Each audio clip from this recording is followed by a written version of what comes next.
नमस्कार साथियों, आप सभी लोगों को आज 14 जनवरी अर्थात मकर संक्रांति की हार्दिक शुभकामनाएं। तो आज हम 14 जनवरी के दिन से एक नई सीरीज लॉन्च कर रहे हैं आरओ और एआरओ की। और आरओ एआरओ की जो सीरीज रहेगी इसमें हम लोग बिल्कुल जो आपके लेटेस्ट पैटर्न है, आपका जो लेटेस्ट पैटर्न है उसके अनुसार आपको एक एक टॉपिक दिया जाएगा, प्लस उसकी पीडीएफ दी जाएगी आपको। जो पीडीएफ होगी हमारे टेलीग्राम चैनल, ठीक है ना, और आपका व्हाट्सअप चैनल, दोनों पर आपको, दोनों ग्रुपों पर आपको अभी डिस्क्रिप्शन पर लिंक दे दिया जाएगा, इसमें आपको पीडीएफ मिल जाएगी, ठीक है ना। तो आज से जो हमारी शुरुआत रहेगी वो आपके भौतिक भूगोल से रहेगी। और भौतिक भूगोल में हम लोग पहला चैप्टर देखेंगे पृथ्वी की उत्पत्ति एवं संरचनाएं। तो अभी इसमें हम लोग इमेज नहीं सेट कर पा रहे हैं, इमेज के बाद हम से मतलब उसके बाद हमारी इमेज आपकी दूसरे जो पीडीएफ मिलेगी वो इमेज विथ इमेज से आपको मिलेगी। यहाँ पर मैं इमेज आपको समझाता चलूँगा। तो देखिए, जैसे पृथ्वी की उत्पत्ति है, ये हमने क्यों चैप्टर रखा, क्योंकि आजकल जो एग्ज़ाम का जो पैटर्न है लगातार बदल रहा है, और बदलते हुए पैटर्न के अनुसार हमें अपने को भी बदलना पड़ेगा। अगर हम वही आपके फैक्ट रखते रहो तो हमारा ना तो एग्ज़ाम निकलेगा कुछ नहीं, बस वही तैयारी रहेगी। तो यहाँ पर जो हम पैटर्न देखेंगे बिल्कुल लेटेस्ट पैटर्न आएगा, और हम लोग एक एक चैप्टर को डिस्कस करते हुए आगे बढ़ेंगे। शेड्यूल आपको बहुत जल्दी हम बता देंगे, बहुत अच्छे से, और बहुत कम समय में, यानी कि 2 महीने में आप लोगों का पूरा आरओ एआरओ का सिलेबस कंप्लीट हो जाएगा, ठीक है ना। तो आज हम लोग पृथ्वी की उत्पत्ति से संबंधित क्वेश्चनों को और आपके जितने भी थ्योरी है इनके बारे में हम लोग समझते हुए चलेंगे। तो यहाँ पर जो पृथ्वी की उत्पत्ति के संबंध में समय समय पर विद्वानों तथा संस्थाओं ने क्या किया, अपने विचार प्रस्तुत किए। तो सबसे पहले जो विचार थे वो कौन से, धार्मिक विचारधाराओं का अधिक मात्रा था। आपने ध्यान दिया होगा, पहले आपने वैज्ञानिक तो ज़्यादा थे नहीं, तो धार्मिक विचारधाराओं को ही प्रभुत्ता दी जा रही थी। परंतु होता क्या है, 1747 ईस्वी में एक फ्रांसीसी वैज्ञानिक आते हैं जिनका क्या नाम था, काम्टे द वफन, के द्वारा प्रथम तर्कपूर्ण परिकल्पना दी गई, और इसी के साथ क्या होता है, वैज्ञानिक पहल शुरू की जाती है। तो कास्टे द वफन ने, आपने देखा होगा 1749 में से पहली जो आपके पृथ्वी की उत्पत्ति से संबंधित इन्होंने क्या किया था, एक परिकल्पना दिया, और इसी को आधार माना गया, ठीक है ना। तो वर्तमान समय में पृथ्वी एवं अन्य ग्रहों की उत्पत्ति के संबंध में 3 प्रकार के वैज्ञानिक मत क्या हैं, प्रचलित हैं। पहला कौन सा है आपका, अद्वैतवादी सिद्धांत। अद्वैतवादी सिद्धांत मतलब हम अगर कह सकते हैं कि मोनोथिस्ट कॉन्सेप्ट। तो इसके अंतर्गत देखो आपको 2-3 चीज़ें समझनी होगी। जो अद्वैतवादी सिद्धांत है, इसके बाद हम थ्योरी भी हम समझेंगे इनके बारे में, लेकिन यहाँ पर हम लोग ये देखिए अद्वैतवादी सिद्धांत, द्वैतवादी सिद्धांत पूरा बहुत अच्छे से इसको पीडीएफ हमने क्रिएट किया है। तो यहाँ पर जो अद्वैतवादी सिद्धांत इसके बारे में समझ लेंगे, द्वैतवादी सिद्धांत के बारे में समझ लेंगे, जैसे ग्रहाणु हो गया, द्वैतारक हो गया, नवतारा हो गया, अंतरा हो गया। उसके बाद आधुनिक, हमें आजकल वर्तमान में जो हमारे जो कॉन्सेप्ट कौन से मान्य हैं, आधुनिक। आधुनिक में जैसे हमने देखा होगा बिग बैंग सिद्धांत, कौन से देखेंगे, आपका बिग बैंग थ्योरी या बिग बैंग सिद्धांत इसमें देखेंगे। दूसरा हम देख लेंगे आपको जॉर्ज लेमेंत्रे सिद्धांत देख लेंगे, जॉर्ज लेमेंत्रे सिद्धांत देख लेंगे। और तीसरे स्टेप में हम लोग देख सकते हैं आपके वेगनर महोदय द्वारा, जो वेगनर आपके महोदय हैं, भूगर्भ शास्त्री थे, इनके द्वारा भी आपके कुछ थ्योरी दी गई थी, तो इनके बारे में हम पढ़ेंगे। तो पृथ्वी की उत्पत्ति संबंधित 3 अद्वैतवादी, द्वैतवादी और आधुनिक सिद्धांत को हम लोग क्या करेंगे, डिस्कस करेंगे। अब एक चीज़ समझिए, जो अद्वैतवादी सिद्धांत है इसको देखो हम लोग क्या कह सकते हैं, पैतृक संकल्पना, जो कि सबसे पहले यही आई थी। कहा जाता है इस मान्यता के अनुसार सौर मंडल की उत्पत्ति एक ही तारे से हुई है, ठीक है ना, एक ही तारे से हुई है। अब कौन सा पहली जो परिकल्पना कौन सी आती है, पुच्छल तारा परिकल्पना, यानी कॉमेट हाइपोथेसिस। देखो इसके अनुसार एक विशालकाय धूमकेतु पुच्छल तारा सूर्य से टकराया था, ठीक है ना। अब यहाँ पर अगर हम इसको सूर्य को बना लें, ये हमारा सन है, सूर्य टकराया था। तो यहाँ पर हमने देखा सूर्य से टकराया था, जिससे अत्यधिक मात्रा में पदार्थों का उत्सर्जन हुआ। कालांतर में इस बिखरे हुए बड़े पिंड ग्रहों के रूप में तथा छोटे पिंडों के रूप में क्या हो, छोटे पिंड उपग्रहों के रूप में क्या हो गए, परिवर्तित हो गए। अब इसमें जब वो पिंड टकराता है, आपने देखा होगा, तो यहाँ से बहुत सारे पिंड ऐसे ऐसे निकल जाते हैं, तो आपके क्या हो जाते हैं, इसी के चारों चक्कर लगा लेते। तो जो बड़े पिंड कहलाते हैं, क्या कहलाते हैं, वो ग्रहों के रूप में। छोटे पिंड क्या कहलाते हैं, उपग्रहों के रूप में। आ गया ना समझ में। तो ये पुच्छल तारा परिकल्पना हो गई, क्लियर हो गया। उसके बाद हम लोग देख लेते हैं नेक्स्ट। ये देखिए यहाँ पर ये जैसे टकराएगा तो यहाँ पर बुध, शुक्र, पृथ्वी, मंगल, बृहस्पति, सन, अरुण, वरुण, ये सब आ जाते हैं आपके। उसके बाद देखा वायव्य राष्ट्र परियोजना परिकल्पना आ गया। हाँ, जेनेसियस हाइपोथेसिस, इसके अनुसार क्या होता है, अपकेंद्रीय बल। अपकेंद्रीय बल क्या होता है, केंद्र से बाहर की ओर लगने वाला बल होता है।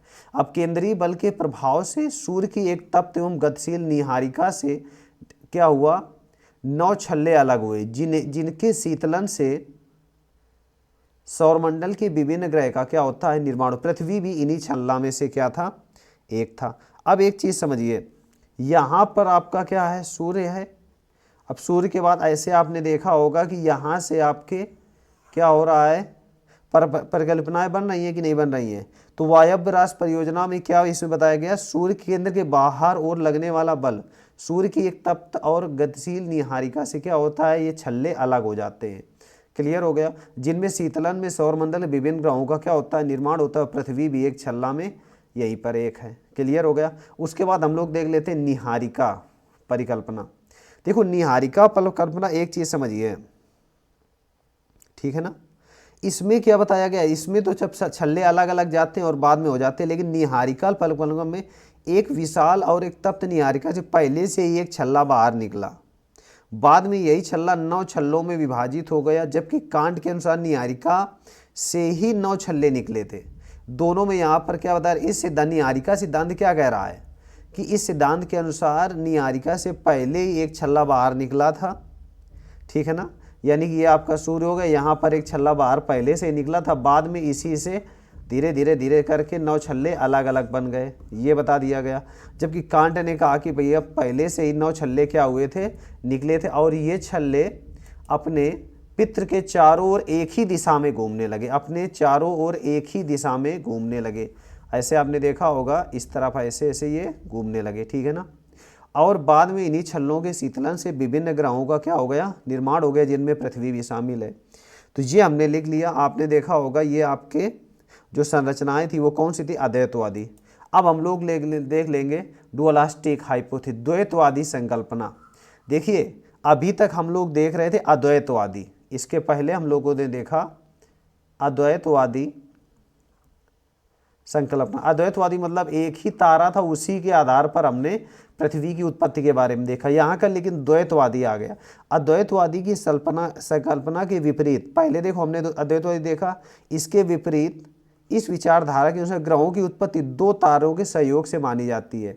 इसलिए इस कल्पना को बाई पैरेटलर हाइपोथेसिस भी क्या कहते हैं। अब इसमें पहली थ्योरी कौन सी है, ग्रहाणु परिकल्पना। आ गया ना समझ में। यहाँ पर आपका कौन सी थ्योरी आ जाती है, ग्रहाणु। देखो इसके अनुसार ग्रहों का निर्माण तप्त गैसीय निहारिका से नहीं वरन ठोस पिंड से हुआ है। अब यहाँ पर तप्त गैसीय निहारिका नहीं बल्कि ठोस पिंड से हुआ है। प्रारंभ में ब्रह्मांड में 2 विशाल तारे थे, यहाँ पर बता दिया, एक तारा ये है स्टार और दूसरा स्टार ये है, एक तारा था दूसरा तारा। और ये देखो जिनमें से 2 विशाल तारे थे, जिनमें एक क्या था, यहाँ पर क्या था, ये आपका सूर्य था, और दूसरा एक अन्य क्या था, तारा था। आ गया। अब इस संकल्पना ने बताया गया कि अन्य ग्रह सदैव ठोस अवस्था में थे। देखो आ गया ना, अन्य ग्रह तथा ठोस, परंतु पृथ्वी प्रारंभ में क्या थी, तरल अवस्था में। ग्रहाणु परिकल्पना में बताया गया। अब देखो दूसरे स्टेप में आ जाता है आपका ज्वारीय परिकल्पना, टाइडल हाइपोथेसिस। इसके अनुसार सौरमंडल के निर्माण सूर्य और एवं एक अन्य तारे के सहयोग से हुआ। ज्वारीय परिकल्पना आ गया। एक तारे के सूर्य के निकट आने से सूर्य का कुछ भाग ज्वारीय उद्भेदन कारण फिलामेंट की ओर रूप में खिंच गया। वही फिलामेंट बाद में टूटकर सूर्य के चारों ओर चक्कर लगाने लगा। यह सौरमंडल के विभिन्न ग्रह की उत्पत्ति का कारण बना, जिसमें पृथ्वी भी शामिल थी। अब इसमें यह बताया गया है कि ये सूर्य है और यहाँ से कोई पिंड इसका चक्कर लगा रहा होगा, तो जब इसके पास में आता है तो यहाँ से ऐसे ये लंबवत आकार में खिंच जाता है। तो बाद में खिंचने के बाद यहाँ से ये टूट गए, तो यही वाले पिंड टूट टूट करके ऐसे 9 तारे अलग से बन गए। आ गया। इन्हीं को बाद में क्या कहा गया, ग्रह कहा गया। और ग्रह पृथ्वी यानी कि आपकी कहाँ पर है, इसी में है। तो ये आपकी ज्वारीय परिकल्पना का एग्जाम्पल प्रस्तुत करता है।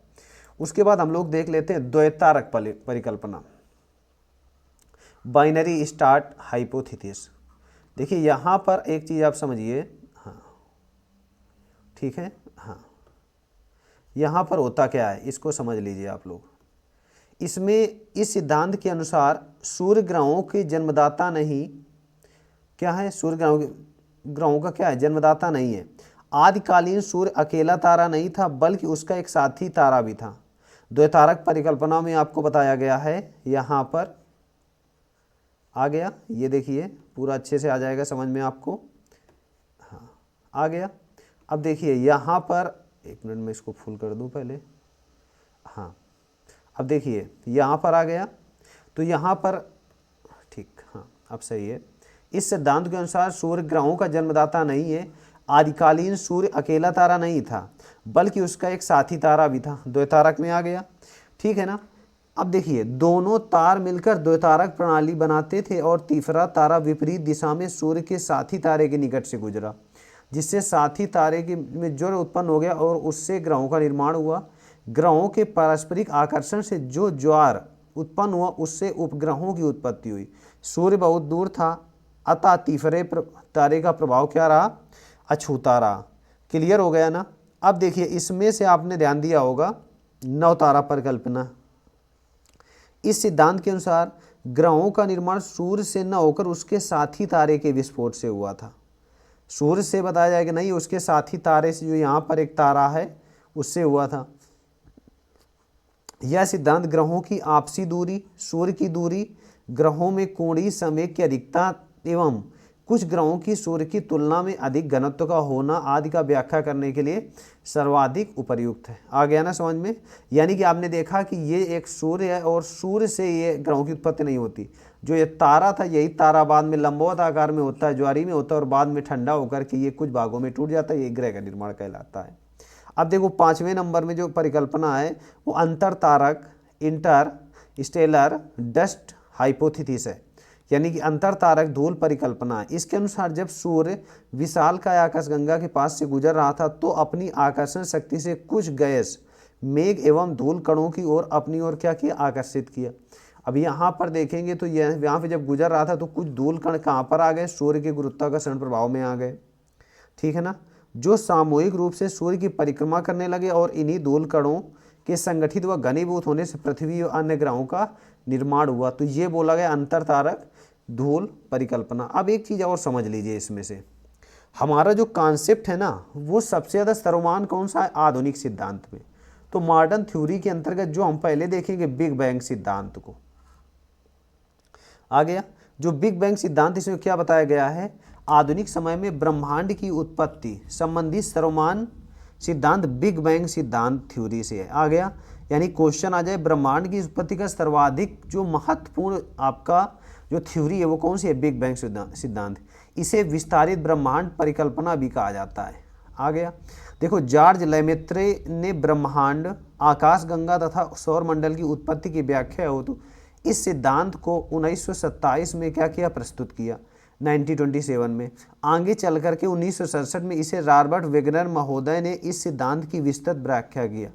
यहाँ तक हम लोगों ने देख लिया। तो बिग बैंग सिद्धांत आ गया ना समझ में। सर्वाधिक मान्य कौन सी थ्योरी है आपकी, बिग बैंग सिद्धांत। यहाँ तक आ गया ना। जॉर्ज लेमेत्रे ने सबसे पहले इसकी क्या किया था, व्याख्या किया था 1927 में।